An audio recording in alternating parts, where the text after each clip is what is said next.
আমাদের শেষ চিঠির সকল গল্প শোনার জন্য আমাদের চ্যানেলটি সাবস্ক্রাইব করুন। পাশে থাকা বেল আইকনের অল ঘন্টিটা বাজিয়ে দিন। চলুন বন্ধুরা, গল্পে যাওয়া যাক।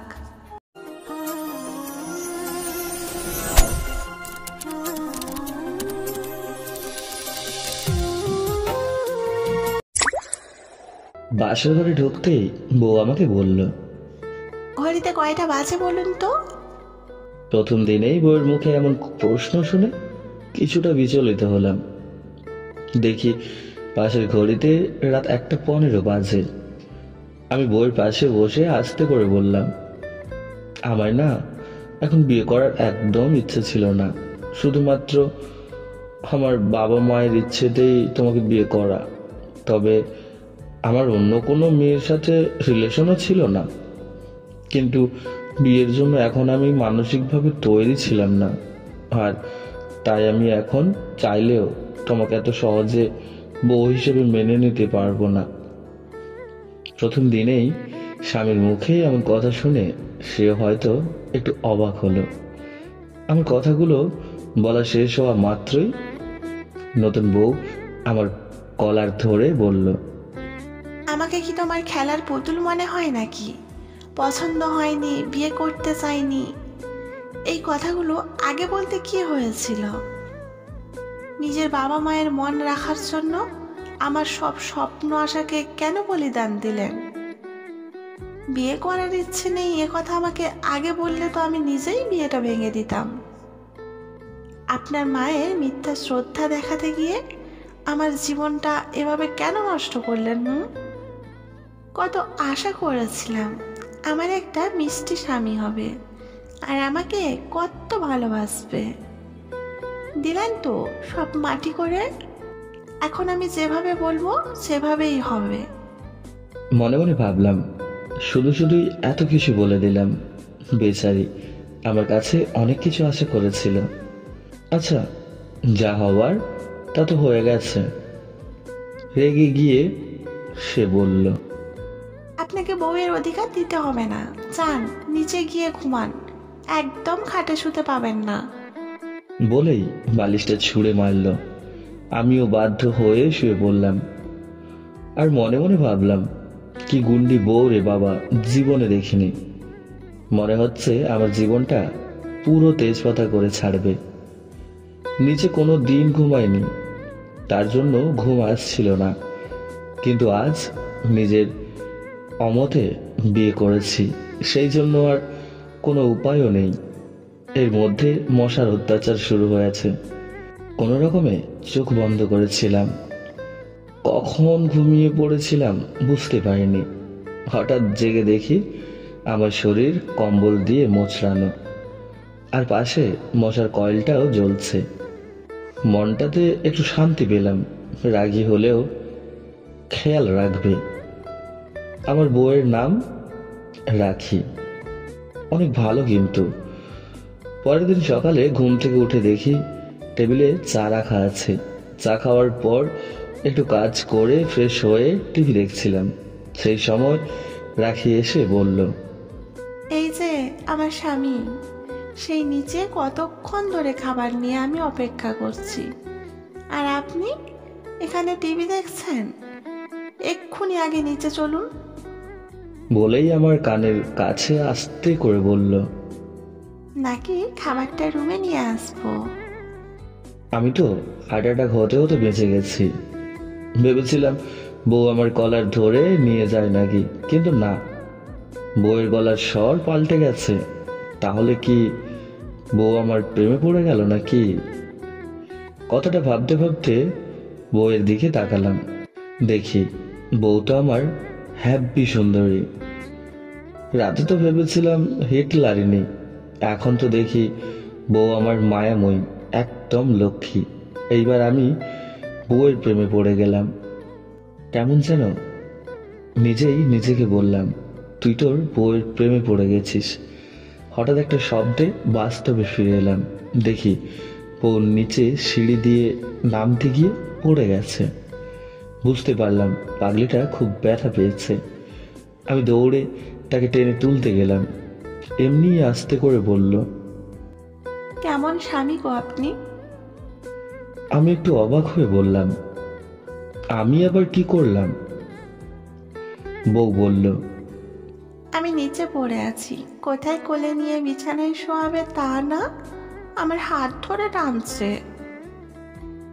কথাটা বলার সাথে সাথেই আমি তাকে কোলে করে নিয়ে গিয়ে বিছানায় শুইয়ে দিলাম। আমি শক্ত করে জড়িয়ে ধরে সে বলল, ইচ্ছে করে এভাবেই জড়িয়ে ধরে রাখি সারাটা জীবন আপনাকে, কিন্তু আপনি তো আমাকে পছন্দই করেন না।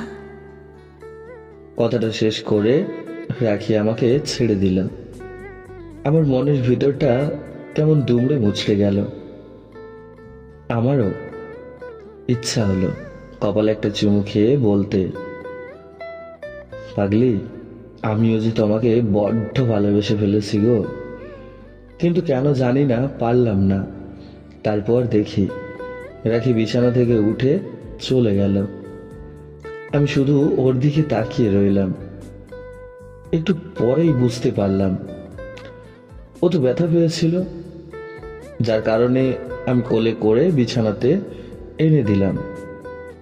বুঝতে আর বাকি রইল না, এবার আমাকে বোকা বানানো হয়েছে। পাগলিটার সাথে খুনসুটি প্রেম করতে করতে 3টা বছর কেটে গেল। এখন আমরা কেউ কাউকে ছাড়া কিছু ভাবতেই পারি না।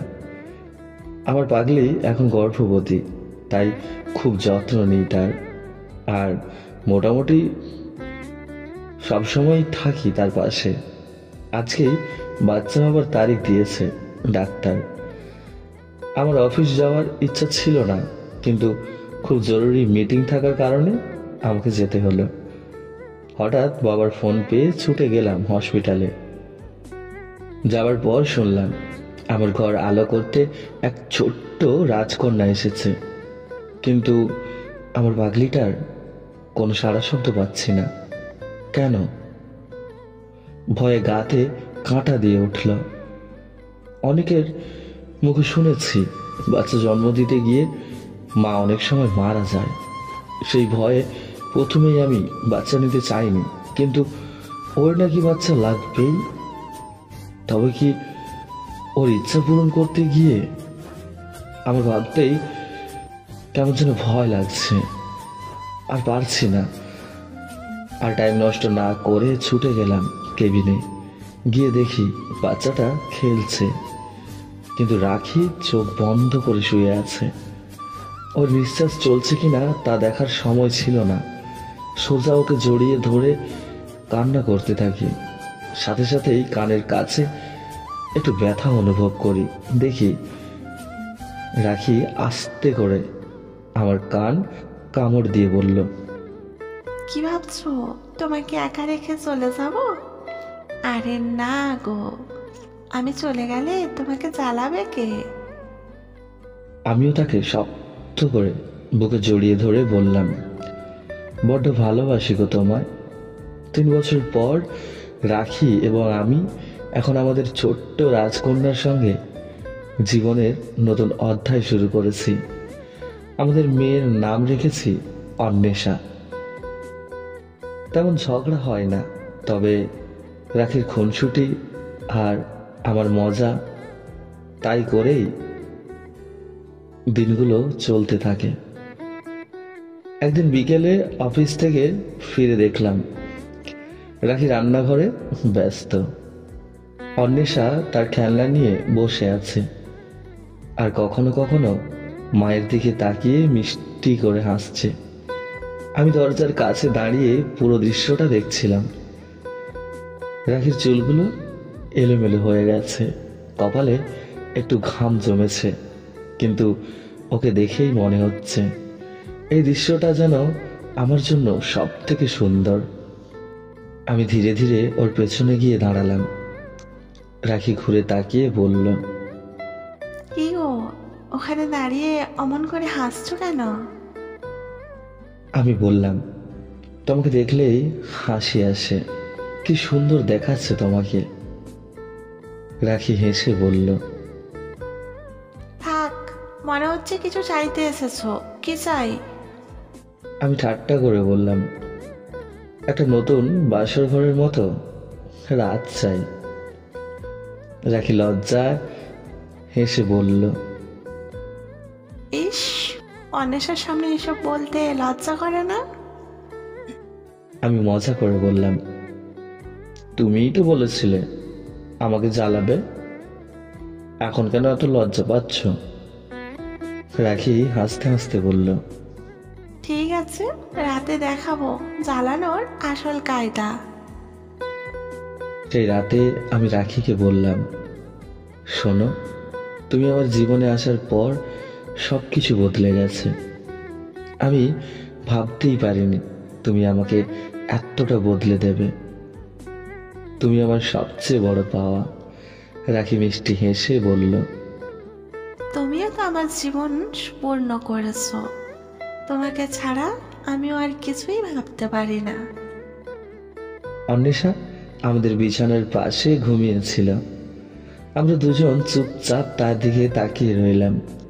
তখন বুঝলাম জীবনের সব ছোট খুনসুটি, ঝগড়া আর অভিমানগুলো মিলিয়েই ভালোবাসার আসল মানে।